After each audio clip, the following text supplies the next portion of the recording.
The data pipeline in SAP Convergent Invoicing flows one way. Raw data enters, moves through billing and invoicing, and posts to the general ledger. The billing document acts as the connective tissue in this architecture. It links raw billable items, or bits, directly to the final financial posting. But financial records in SAP are completely immutable. An erroneous billing document cannot simply be deleted from the database. It must be formally reversed. The entire mechanical execution of a billing reversal is determined by one conditional question: has the document crossed the FICA boundary? Understanding CI reversal requires analyzing the system through this bifurcation. We look at Scenario 1 for uninvoiced documents and Scenario 2 for documents that have already impacted the ledger. All reversals, regardless of the scenario, require the system to generate a precise inverted replica of the original billing document. At the header level, the new reversal document establishes a hard link by storing the original document's ID in its REVERSALDOC field. The system then updates the original billing document, storing the new reversal document's ID in its REVERSALDOC field. This relational mapping is permanently logged in the database architecture within the reference table DFKKNVDOC-S. This closed-loop database linkage ensures total auditability.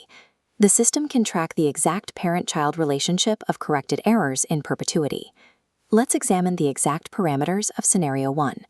Here, a billing document exists, but the invoicing process has not yet executed. No postings have been made in FICA. This diagram maps the official architecture for an uninvoiced reversal. The original billing document generates the reversal billing document to begin the correction. Looking at the right side, the system takes action to sever the forward pipeline by attacking the pending invoicing order. The original invoicing order is hard deleted from the database queue.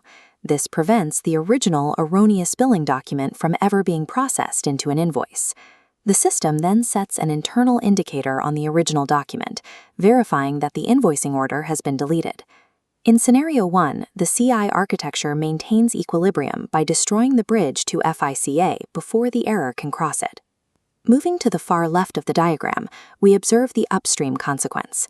When a bill is reversed, the system must dictate what happens to the raw consumption data, or bits. This introduces a specific risk in highly automated billing environments executing nightly mass runs. If a reversed bit is merely restored to a standard billable state, the automated batch run will immediately pull that same erroneous data during the next cycle, creating an endless loop of error and reversal. SAP prevents this at execution time using reversal reasons. Reversing a document with reason Y1 leaves the BIT billable, but applying reason Y2 reverses the bill and accepts the BIT entirely. Assigning the billable accepted status physically moves the BIT to a separate holding table.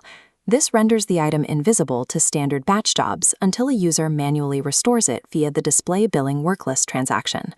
Reversal reasons act as functional routing commands. They protect the batch processing pipeline from cyclical contamination. Scenario retroactive correction. This creates a strict sequential prerequisite. The invoicing document must be reversed before the billing document can be touched. This architecture diagram shows an invoiced reversal. Because the FICA document already exists on the right, the pipeline cannot be broken. Instead, the reversal billing document generates offsetting items and creates a new invoicing order to process them. Once the ledger is impacted, CI cannot destroy the pipeline. It must build a secondary, inverted pipeline to push the neutralizing offset into FICA. A final system complication arises if the customer has already paid the erroneous invoice and the FICA document is marked as cleared. This diagram illustrates the operational flow for handling a reversed invoice tied to a clear payment, highlighting the reset clearing action.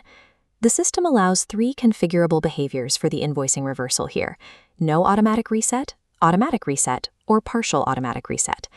The payment itself is not automatically refunded. The clearing is undone, and the payment amount remains on the customer's account as an open credit, ready to be consumed by the corrected subsequent invoice. The reversal architecture ensures cash on hand is retained and reallocated, eliminating the need to trigger downstream banking refunds. This diagram demonstrates that this automated architecture must be manually activated.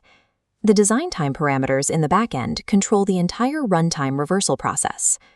The first critical node in the implementation guide is Basic Settings for Invoicing Reversal. This dictates systemic rules, such as how the system handles reversals when the original posting period is already closed. Second, architects must explicitly activate the reversal invoicing function for specific invoicing processes, mapping the exact document types to be used for the offsetting generation. Third is the define reason for reversal node. Here, architects map which reversal reasons are allowed for specific billing item types and whether they trigger the accepted status. Mastering CI requires treating reversals as a proactively engineered framework rather than reactive error handling. Comparing the two fundamental system paths side by side clarifies the logic of the FI/CA boundary. If the boundary hasn't been breached, the system halts forward momentum by destroying the order queue. If the ledger is impacted, the system mirrors the error and forces an offsetting pipeline to correct the financial balance. In SAP Convergent Invoicing, billing reversal is the ultimate mechanism for maintaining total database equilibrium and protecting the absolute integrity of the general ledger.